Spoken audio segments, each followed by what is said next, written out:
Ustadz, apa nyumbang masjid untuk pembuatan masjid dengan pembuatan menara itu berbeda? Ya beda, memang masjid karena menara kok. Tapi secara kontekstual bahwa masjid itu bagian dari menara itu bagian dari masjid. Jeding ini bagian dari masjid. Tempat parkir itu bagian dari masjid. Aktivitas masjid terikat atau terkait dengan kamar kecil, dengan tempat parkir.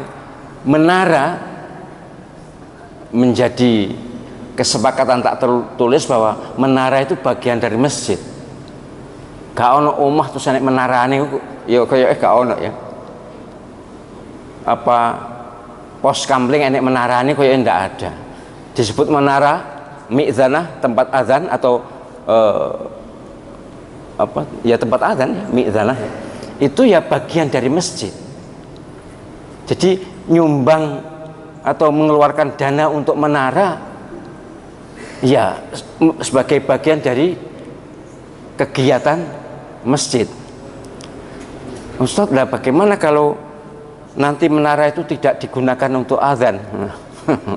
Ini umpama ini tidak ditanyakan tapi saya tambahi. Memang menara itu tidak gunakan untuk azan dulu, muadzinnya naik.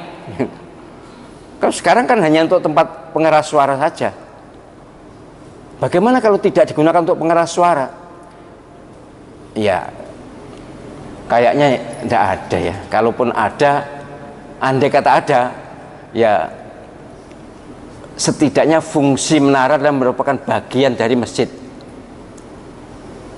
Menara itu bagian tak terpisahkan dari masjid, walaupun tidak digunakan azan, bahkan tidak digunakan untuk sholat. Tapi saya tentu menganjurkan supaya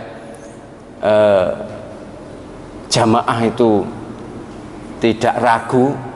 Ya harusnya ditaruh satu saja misalnya pengeras suara sebagai bukti bahwa itu digunakan secara fungsional untuk azan.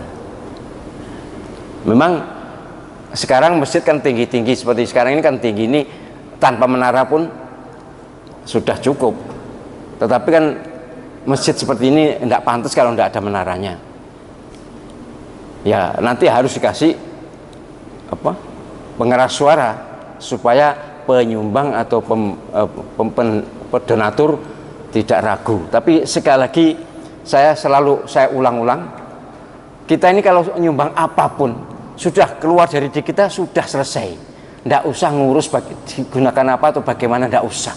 Urusan kita adalah kepada Allah SWT, bahwa rezeki yang dititipkan Allah SWT kepada kita sudah kita keluarkan untuk kebaikan, sudah.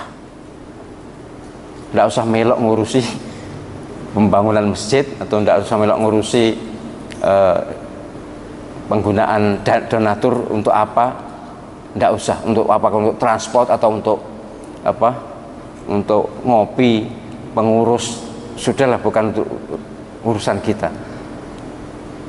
Biar kewenangan, keleluasaan pengurus itu mendapatkan porsinya, sehingga manajemen masjid, manajemen atau pengelolaan sumbangan dana itu ada keluasan dan keleluasaan.